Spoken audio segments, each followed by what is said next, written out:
ओम श्री परमात्मने नमः। ओम श्री गुरुभ्यो नमः। ओम श्री ऋषिभ्यो नमः। सर्वेभ्यो नमः। देववाणी संस्कृतं यूट्यूब चलदृश्यं प्रति भवतां भवतीनां च हार्दं स्वागतम्। मित्रों, देववाणी संस्कृतम यूट्यूब चैनल में आप सभी का हार्दिक अभिनंदन है। जैसा कि मित्रों आप सभी को ज्ञात है, देववाणी संस्कृतम यूट्यूब चैनल लगभग 8 वर्षों से निरंतर संस्कृत भाषा का निशुल्क प्रचार प्रसार कर रहा है। आप सभी के सहयोग से, आप सभी का सहयोग इस संस्थान को निरंतर प्राप्त हो रहा है। उसके सहयोग से ही यह कार्य निरंतर सतत रूप में चल रहा है। मित्रों, इस संस्थान का उद्देश्य है कि आज के इस टेक्नोलॉजी के युग में अधिक से अधिक संख्या में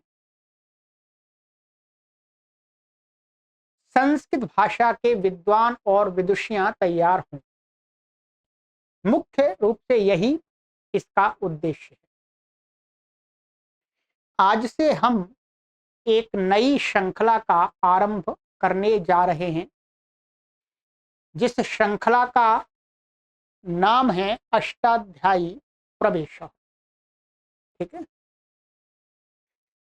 यह अष्टाध्यायी ग्रंथ महर्षि पाणिनि के द्वारा व्याकरण का ग्रंथ प्रणीत किया गया है, बनाया गया है और वर्तमान में संस्कृत भाषा के व्याकरण के नियमों को जानने के लिए पाणिनीय व्याकरण को ही पढ़ाया जाता है। परंतु मित्रों, पाणिनीय व्याकरण को समझने के लिए उससे पूर्व में कुछ तैयारी की आवश्यकता होती है, क्योंकि एकदम सीधा पाणिनीय अष्टाध्यायी ग्रंथ को पढ़ना आरंभ करें तो यह समझ में नहीं आता। ठीक है, तो इसी बात को ध्यान में रखते हुए कि पाठक महर्षि पाणिनि के द्वारा प्रणीत व्याकरण को पढ़ने में सरलता का अनुभव करें, तदर्थ इस पुस्तक का निर्माण किया गया। ठीक है, अष्टाध्यायी प्रवेश नाम से ही एकदम स्पष्ट हो रहा है कि अष्टाध्यायी में प्रवेश करने की ये पुस्तक है। ठीक है,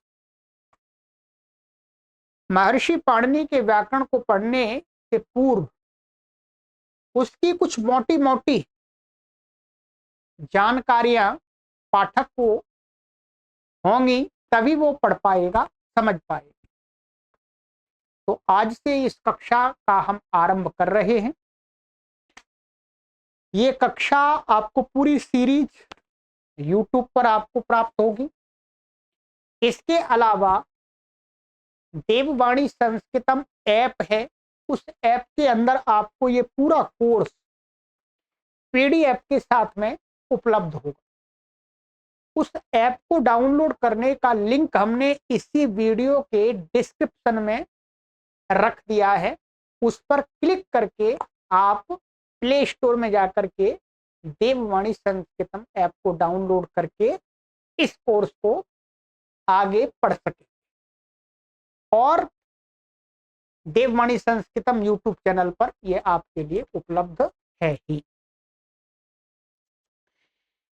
इस ग्रंथ के अष्टाध्यायी प्रवेश, इस ग्रंथ के जो लेखक हैं उन लेखक का नाम है आचार्यो बलदेवो नैष्ठिक। ये आचार्य बलदेव नैष्ठिक जी हैं। आर्ष व्याकरण के, आर्ष व्याकरण का अर्थ है जो अष्टाध्यायी क्रम से व्याकरण पढ़ा जाता है उसको आर्ष व्याकरण के। एक नव्य व्याकरण होता है, एक प्राचीन व्याकरण होता है। तो प्राचीन व्याकरण को ही आर्ष व्याकरण कहा जाता है। तो ये गुरुजी प्राचीन व्याकरण के बहुत बड़े अच्छे विद्वान थे, वर्तमान में नहीं। और इनके साथ मेरा जो संबंध है वो बहुत ही मुझे प्रेरणा देने वाला है कि इस संस्कृत भाषा के जगत में जब मैं प्रवेश किया, जब मैंने, तो सर्वप्रथम मैं इन आचार्य जी के पास में ही गुरुकुल में गया। और ये आचार्य जी मूल रूप से आप स्वामी रामदेव जी महाराज जी को जानते होंगे, उनके गुरुजी हैं मुख्य रूप से। स्वामी रामदेव जी महाराज जी ने इनके पास में लगभग 4-5 वर्ष इनके गुरुकुल में अध्ययन किया एक जानकारी के लिए, ठीक है। परंतु हमारा उतना गुरुजी के पास में रहने का अवसर नहीं हमें प्राप्त हुआ।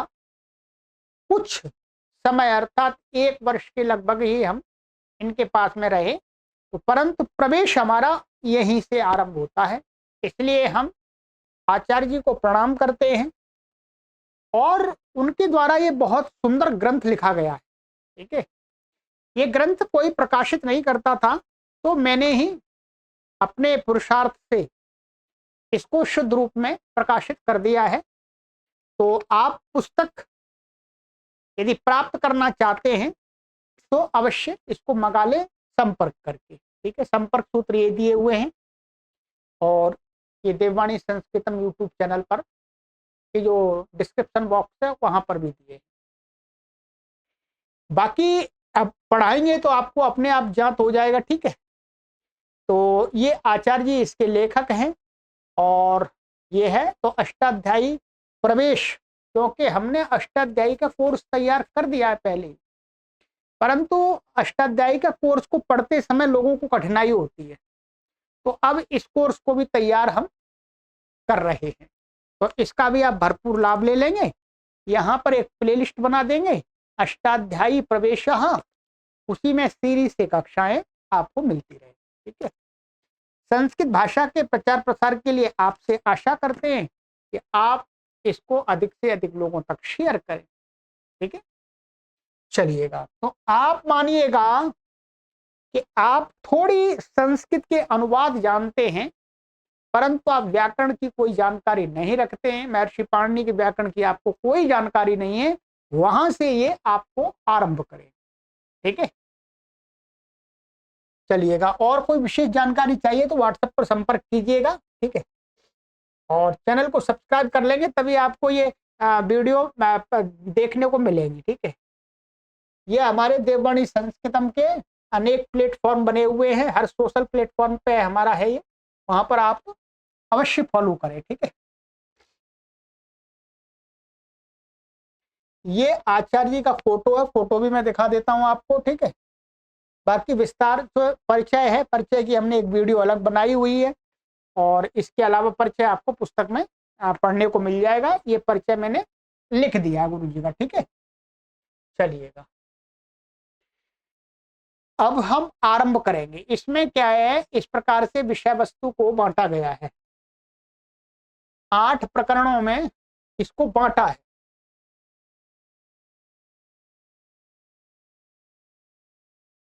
ये प्रकरण बना दिए हैं, प्रथमम प्रकरणम, द्वितीयम, तृतीयम, चतुर्थम, पंचमम, षष्ठम, सप्तमम और अष्टमम, ठीक है।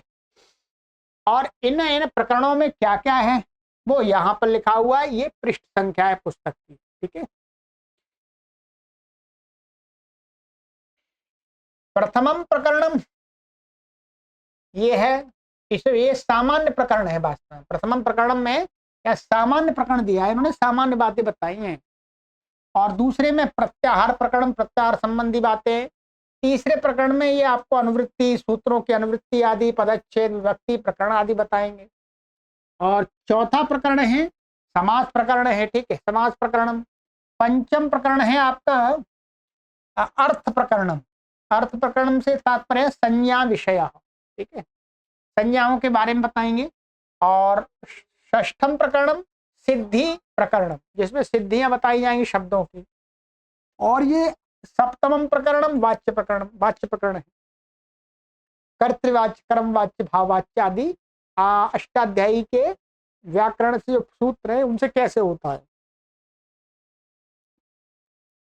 और अष्टमम प्रकरणम स्वर प्रकरण, ये स्वर प्रकरण है, ठीक है। स्वर अर्थात उदात्त, अनुदात्त, स्वरित आदि जो स्वर होते हैं उनके बारे में।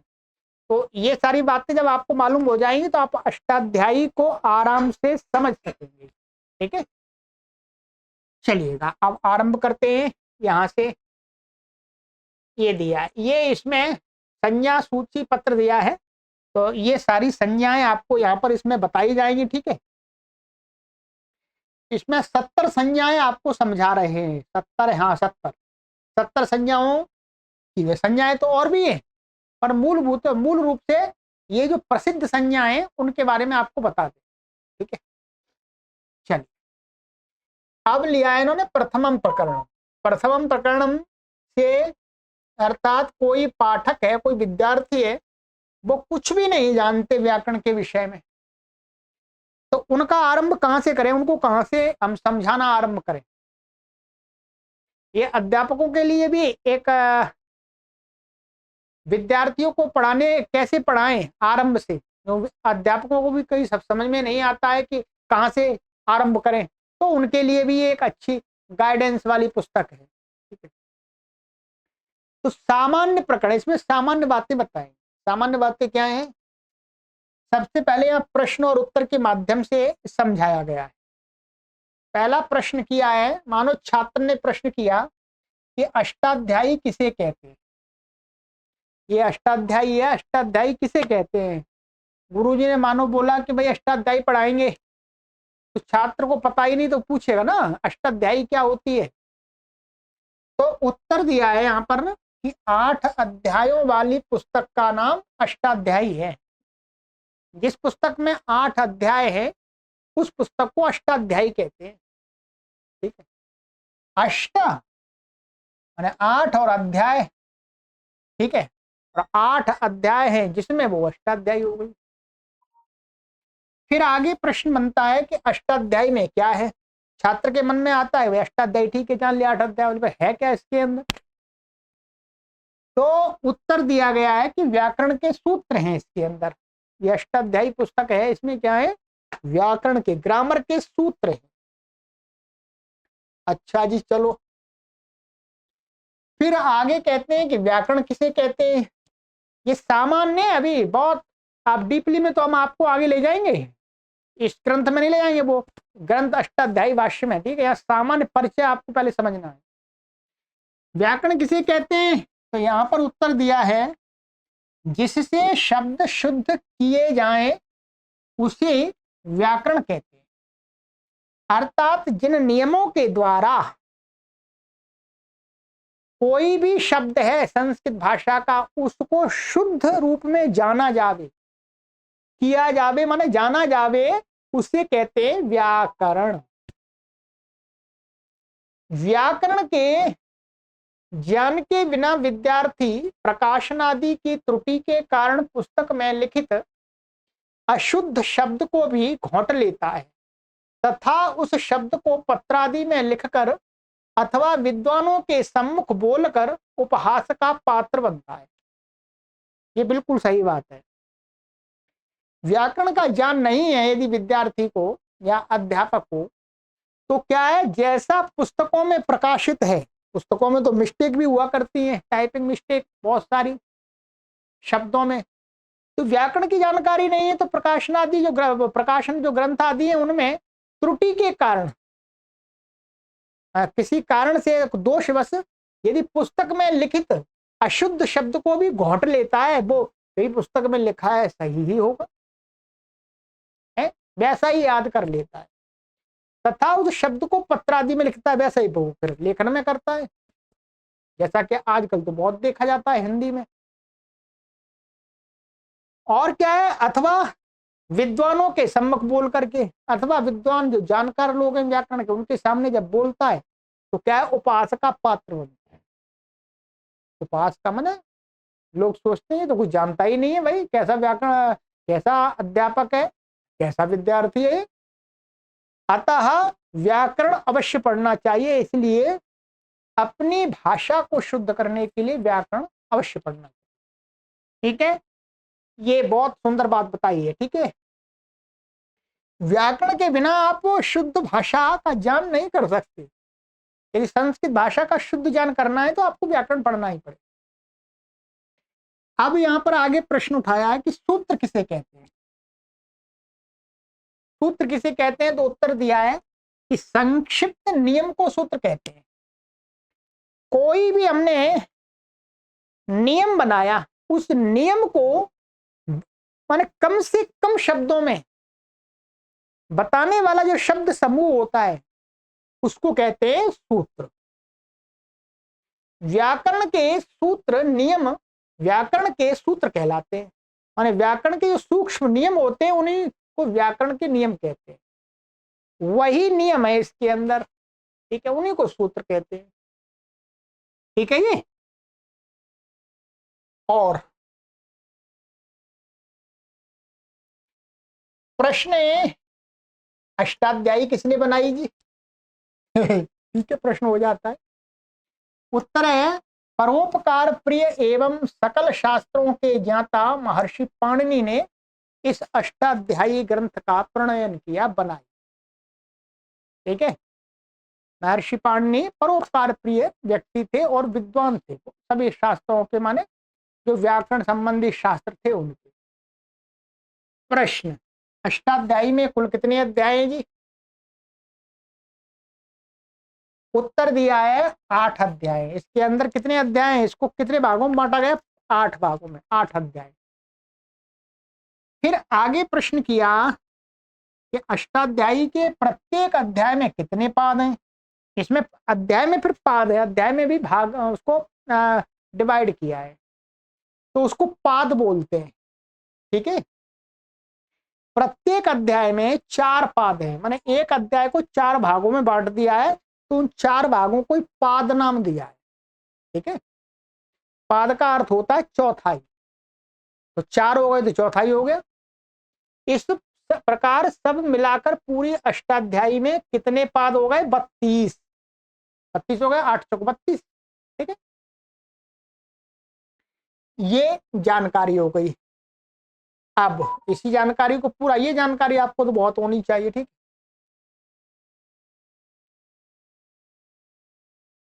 प्रश्न है, प्रत्येक पाद में कितने सूत्र हैं एवं कुल मिलाकर सारे सूत्रों की संख्या कितनी है? इस अष्टाध्यायी के प्रत्येक पाद में, अध्यायों में पाद है, पाद में सूत्र कितने हैं? क्या प्रत्येक पाद में बराबर है अथवा कम ज्यादा है? और पूरी अष्टाध्यायी के अंदर कितने सूत्र हैं? ठीक है, उत्तर है, इसे निम्न तालिका से जानो। ये नीचे तालिका बनाई है, उससे ये आप समझ जाएंगे कि अष्टाध्यायी के किस अध्याय में किस पाद में कितने सूत्र हैं। ठीक है, ये तालिका अष्टाध्यायी हो गई, ये अध्यायों की लाइन है, और ये प्रथम पादों की लाइन है, ये द्वितीय पादों की, ये तृतीय पादों की, ये चतुर्थ पादों की, और ये कुल सूत्र हैं अध्याय के। ठीक है, जैसे मानो प्रथमोध्याय, प्रथम अध्याय के प्रथम पाद में 74 सूत्र है, 74। ठीक है, और द्वितीय पाद में 73, 73। तृतीय पाद में 93, 93 सूत्र है। चतुर्थ पाद में 109, 109। ठीक है, कुल मिलाकर के टोटल सूत्र कितने होते हैं? 349, मतलब 349। ठीक है, द्वितीयोध्याय, द्वितीय अध्याय में प्रथम पाद में 71, 71। द्वितीय पाद में 38 38, तृतीय पाद में 73 73, चतुर्थ पाद में 85 85। टोटल कितने हुए कुल? 267 267। ठीक है। तृतीय अध्याय में प्रथम पाद में 150 150, द्वितीय पाद में 188 188, तृतीय पाद में 176 176, चतुर्थ पाद में 117 117। कुल सूत्र कितने हुए? 631 631। ठीक है। चतुर्थाध्याय में प्रथम पाद में 176 सूत्र हैं, द्वितीय पाद में 144 सूत्र हैं और तृतीय पाद में 166 सूत्र हैं। ठीक है, 166। और चतुर्थ पाद में 144 सूत्र हैं, 144। कुल सूत्र कितने हुए? 630 630। ठीक है, आइएगा।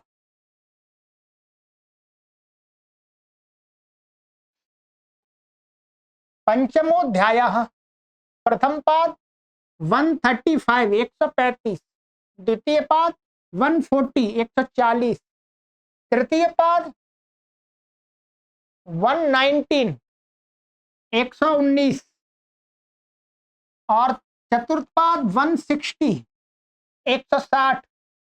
और कुल सूत्र हुए आपके 554 554।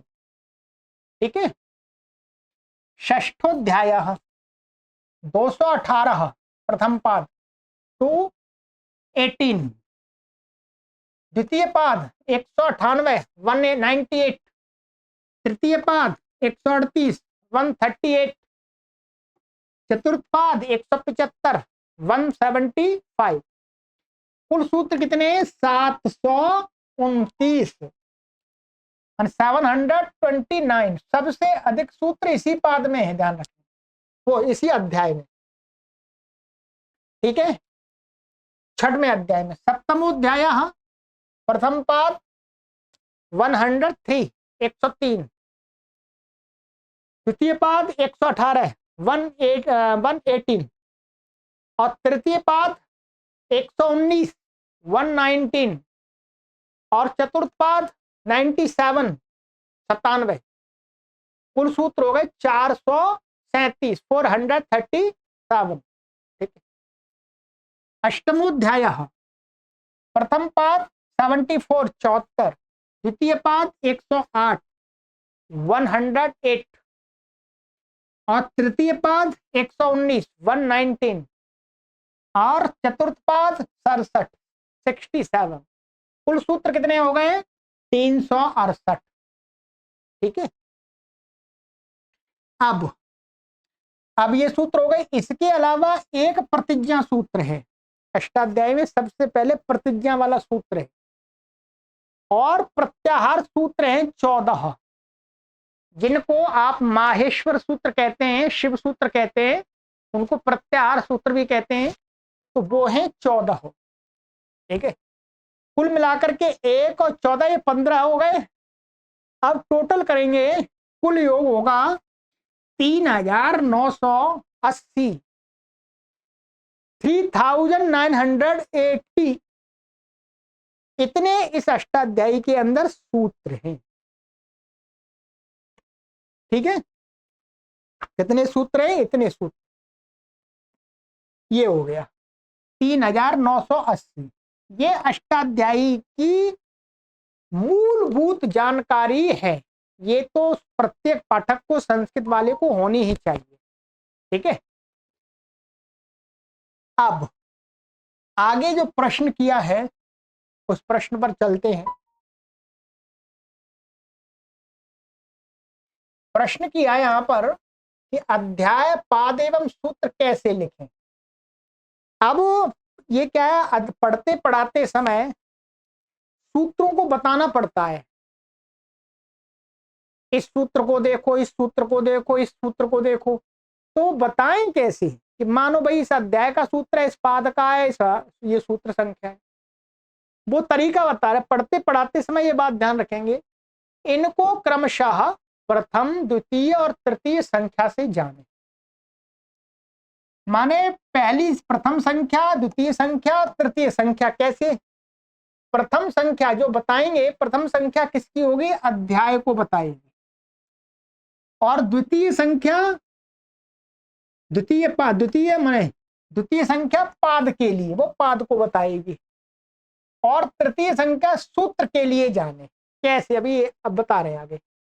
जैसे किसी ने कहा कि 4 3 53, क्या है? 4 3 53 सूत्र निकालो। निकालो अर्थात अष्टाध्यायी में देखो 4 3 53। तो अब इसका अर्थ होगा, पहली संख्या तो ये 4 है, दूसरी संख्या 3 है और तीसरी संख्या ये है 53। पहली संख्या क्या जानी जाएगी? अध्याय। 4 4 4 4 अध्याय में चतुर्थ अध्याय। तो हमें चौथे अध्याय, दूसरी संख्या पाद की, तीसरे पाद, ये तीसरा पाद हो गया का 53वां सूत्र। ये सूत्र है तो 53वां सूत्र। तो कौन सा सूत्र निकल के आएगा? तत्र भवः, निकालना चाहिए। इसी प्रकार से संख्याएं आपको सूत्र से बताए जाएंगे। इसी प्रकार जैसे कहा 1 1 1 कहने पर, माने एक एक सूत्र निकालो, तो क्या निकलेगा? प्रथम अध्याय के प्रथम पाद का पहला सूत्र। कहने पर प्रथम अध्याय के प्रथम पाद का पहला सूत्र होगा वृद्धिरादैच, को जानना चाहिए एवं अन्यत्र भी समझना चाहिए।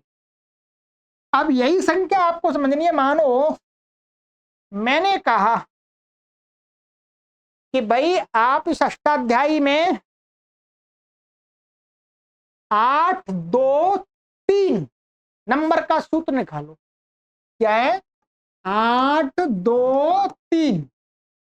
इसका अर्थ क्या हुआ? 8वें अध्याय के द्वितीय पाद का तीसरा सूत्र आपको देखना है यहां पर। ठीक है, जब आप ऐसे देखेंगे तो यहां पर क्या आएगा? 8वें अध्याय के द्वितीय पाद का तीसरा सूत्र है न मुने। न मुने, ये बात आपको हमेशा ध्यान रखनी होगी। ठीक है, चलिएगा, ये हो गया। अब आज का जो सामान्य जो प्रकरण है उसको पूरा एक प्रकरण कर देंगे आज की कक्षा में। ठीक,